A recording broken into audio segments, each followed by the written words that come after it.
إن الله وملائكته يصلون على النبي يا أيها الذين آمنوا صلوا عليه وسلموا تسليما.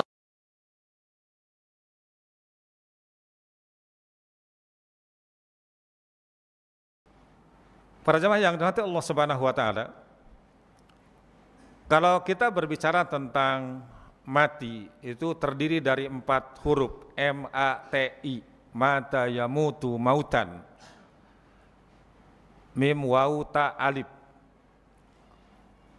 Pada umumnya manusia takut mati, padahal mati pasti datang. Al-Quran mengulang-ulang menyebutkannya, kata hidup dan mati itu diulang-ulangi sampai 145 kali. Ini menandakan pentingnya, perlu perhatian. Ya, kalau tidak percaya hitung sendiri dari mulai Al-Fatihah sampai An-Nas. Ya. Ada 145 kata tentang hidup dan mati. Yang dijadikan dasar adalah firman Allah Azza wa Jalla dalam Al-Quran di surat Ali Imran ayat 185 diantaranya.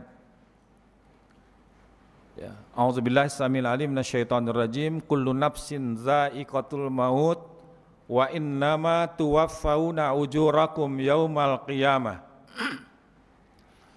Faman zuhziha 'anil nar wa udkhilal jannah faqad faz. Wa mal hayatud dunya illa mata'ul gurur. Yang artinya kullu nafsin za'iqatul maut. Tiap-tiap yang bernyawa akan merasakan mati. Jadi semua makhluk Allah yang bernyawa termasuk kita dan saya sudah divonis oleh Allah Subhanahu wa taala pasti akan mati. Biasanya kan kalau ada mendengar oh si fulan meninggal, yang pertama ditanya apa? Sakit apa gitu. Apalagi umurnya berapa tahun gitu.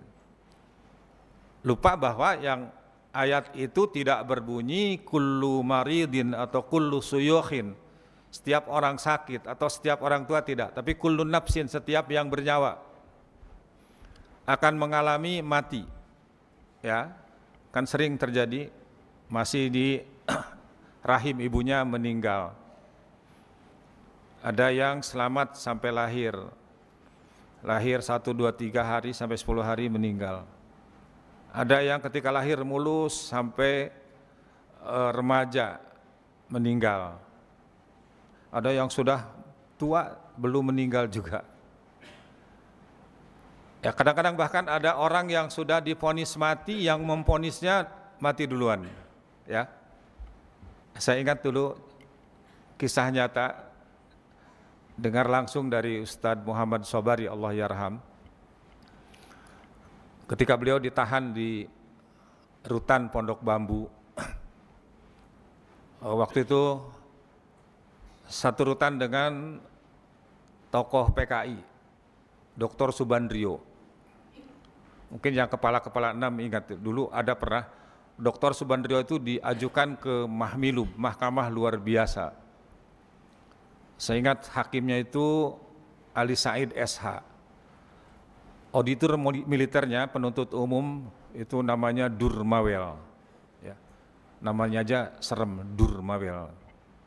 Biasanya pakai dur-dur agak serem ya. Durno, Durhaka, Durjana.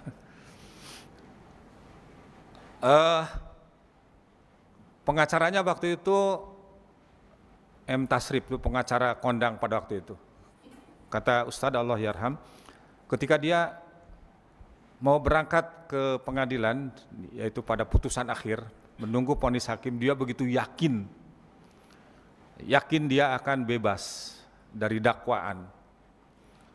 Tapi ternyata hakim memutuskan lain. Dia diputus hukuman mati. Itu langsung dia pingsan itu. Pingsan, jatuh. Tidak lama dia siuman. Ketika siuman apa yang dia tanyakan? Di rutan ada yang bisa ngajar saya ngaji. Di rutan ada yang bisa ngajar saya sholat. Kata Ustadz itu, setelah itu dia tidak pernah berhenti ngaji, tidak pernah berhenti sholat. Saya nggak tahu kapan meninggalnya. Yang jelas hakimnya, jaksanya, pengacaranya sudah lebih duluan mati. Itulah yang dikatakan mati. Kullu nafsin dha'iqatul maut. Kayak jangan mentang-mentang masih muda, masih jauh mati. Ya, ternyata teman-teman saya juga yang lebih muda-muda duluan meninggal gitu. Ya. Nah, kemudian Allah menyatakan, dan sesungguhnya pada hari kiamat sajalah disempurnakan pahalamu. Wa innama tuwaffawna ujurakum yaumal qiyamah. Jadi pahala seseorang itu akan disempurnakan setelah hari kiamat. Artinya di alam barzah masih ada kemungkinan bertambah. Apa yang bisa menambah? Di antaranya sedekah jariyah, ilmu yang dimanfaatkan, anak salih yang mendoakan. Mungkin dia pernah wakaf Al-Quran, mengalirkan air, membuat sumur, menanam pohon kurma, menanam pohon yang berbuah.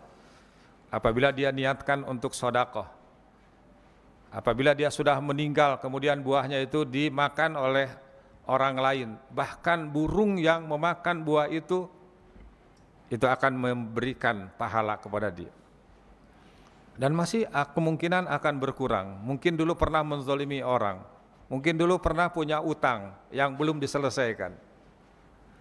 Nanti ketika mau melintasi as-sirat ditahan di situ, akan dikisos di situ.